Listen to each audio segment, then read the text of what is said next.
Les groupes djihadistes qui ont occupé le nord et une partie du centre du Mali en 2012 ont introduit un islam qui prône l'application intégrale de la charia.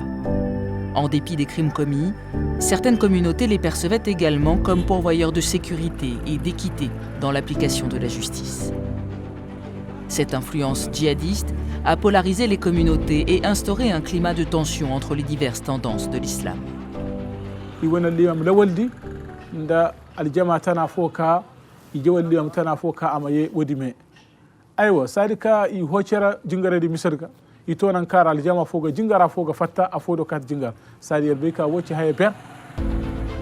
Cette influence djihadiste a polarisé les communautés et instauré un climat de tension entre les diverses tendances de l'islam. 168 acteurs religieux ont ainsi été identifiés et organisés en 6 réseaux à Gao, Tombouctou, Mopti, Taoudéni, Ménaka et Ségou. Quand il y a décès, nous faisons appel à l'imam. Quand il y a mariage, on fait appel au marabout. Donc tous les actes que nous posons dans la vie en tant que musulmans, on fait référence aux religieux. Ils sont imams, oulémas, théologiens, maîtres coraniques, enseignants au sein d'écoles coraniques ou encore leaders d'associations islamiques. Ensemble, ils s'engagent dans la prévention et la résolution des conflits religieux et communautaires.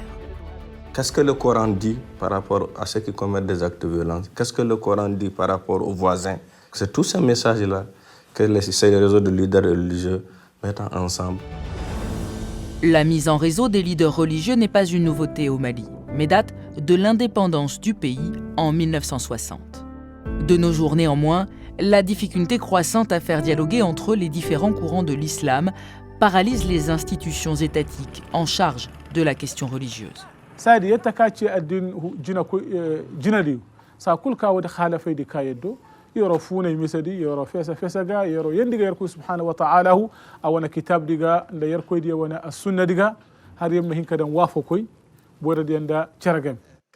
En 2018, les acteurs religieux ont pu échanger avec un ouléma mauritanien à l'occasion d'une conférence en jurisprudence islamique.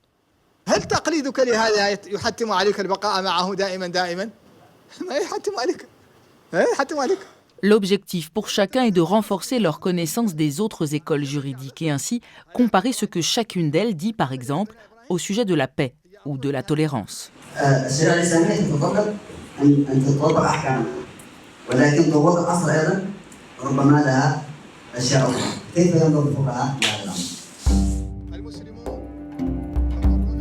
Ça nous a permis d'être ensemble et travailler ensemble et ça a beaucoup diminué la haine et de bagarres et de petits problèmes entre les musulmans.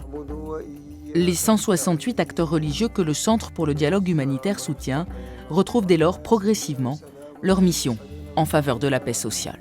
Ces leaders religieux, de plus en plus, renoncent à la violence et encouragent le message de cohésion et sont impliqués dans les processus de paix comme médiateurs communautaires.